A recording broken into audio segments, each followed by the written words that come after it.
Weko hapa ndani wakati Mheshimiwa Rais Mama Samia Suluhu Hassan anakuja kuhutubia bunge kwa mara ya kwanza, na nikiwa kama mbunge wa awamu ya pili naweza kusema kwa ushahidi, Daktari Samia anawapenda sana wakulima wa Tanzania, na hata Chama cha Mapinduzi kinawapenda sana wakulima wa nchi hii, kwa kiwango ambacho Mheshimiwa Rais ameongeza bajeti, kutoa ruzuku ya mbolea, kununua mahindi. Ni dhahiri Daktari Samia anawapenda wakulima wa Tanzania.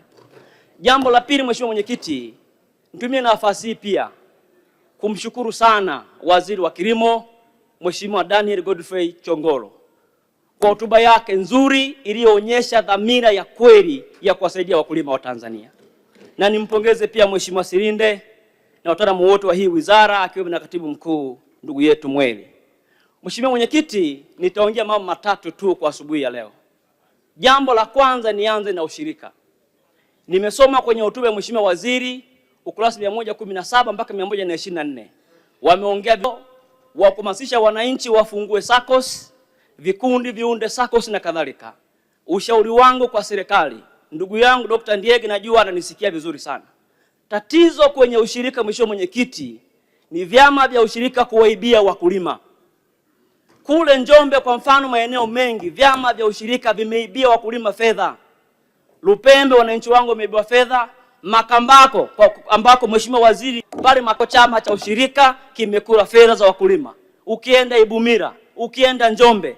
Ni kuombe Mheshimiwa Waziri wa Kilimo, kwenye hotuba hamjasema mna mpango gani wa kuwasaidia wakulima walioibiwa fedha zao kwenye ushirika ziweze kurejeshwa.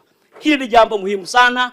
Mje na huo mpango mahususi, mtuambie wakulima hawa kabla ya kuhamasisha kufungua SACCOS zingine, tuambieni wananchi ambao hela zao zimeibiwa mnawasaidiaje fedha iweze kurudi. Jambo la pili ni kuhusu zao la parachichi. Sisi mkoani Njombe kama wakulima wa zao la parachichi, wananchi wengi wanalima haya matunda. Changamoto kubwa, Mheshimiwa Mwenyekiti, ni juu ya uhifadhi wa mazao ya parachichi. Na wananchi wa Lupembe wamenituma niombe sana serikali kwenye mpango wake ambao inakwenda nao watusaidie kujenga cold rooms kwa ajili ya kuhifadhi matunda ya parachichi, ili kusudi yaweze kuwa na bei nzuri, yasiuzwe kwa kutupwa kama sehemu ya reject. Hii ni hoja muhimu. Jimbo la Lupembe wanaomba kujengewa cold room, na hata wananchi wa Makambako kwa Mheshimiwa Waziri pia wanahitaji cold room kwa ajili ya matunda ya parachichi. Jambo la tatu, Mheshimiwa Mwenyekiti, ni zao la chai. Niipongeze sana wizara hii. Nimesoma kwenye hotuba, Mheshimiwa Mwenyekiti, kwa mara ya kwanza Mheshimiwa Mwenyekiti, zao la chai limeandikwa angalau kwa peji 4. Mheshimiwa Waziri, hongera sana. Umeandika peji 4 kujadili zao la chai. Na hapa nimpongeze sana pia mkurugenzi wa bodi ya chai, dada yangu Beatrice Banz. Wameandika mipango humu kwenye hotuba hii kwamba wana mpango wa kukwamua zao la chai.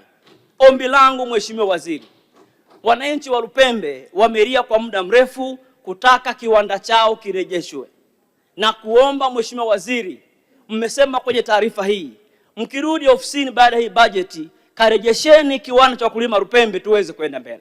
Jambo la pili, mmesema zao la chai duniani bei imepanda kutoka shilingi 2450 mpaka shilingi 4000.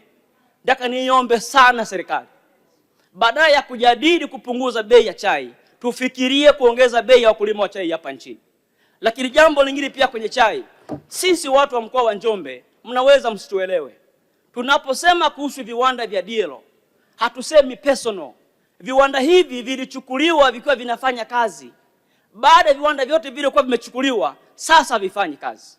Nimesoma kwenye taarifa kwamba mnakwenda kufanya tathmini. Mheshimiwa Waziri, nendeni mkafanye tathmini viwanda vya chai. Kama wawekezaji hawa wamekiuka masharti, mchukue hatua, wapewe watu wengine. Jambo lingine, Mheshimiwa Mwenyekiti, kwa asubuhi hii pia niseme kuhusu pembejeo za wakulima. Wananchi wetu ni kweli wanapata mbolea, wanapata mbegu, lakini pia masoko ya uhakika kwenye mazao ambao wanavuna. Bei ambao wanalima na bei ambao wanauza, Mheshimiwa Mwenyekiti, haviendani. Tungeomba serikali iwasaidie wakulima wapate bei nzuri ya kuuza mazao yao. Baada ya ujenzi Mheshimiwa tatu, naunga mkono hoja hii ipite kwa kishindo ili waziri akafanye kazi yake. Asante sana. Asante sana. Tunaendelea.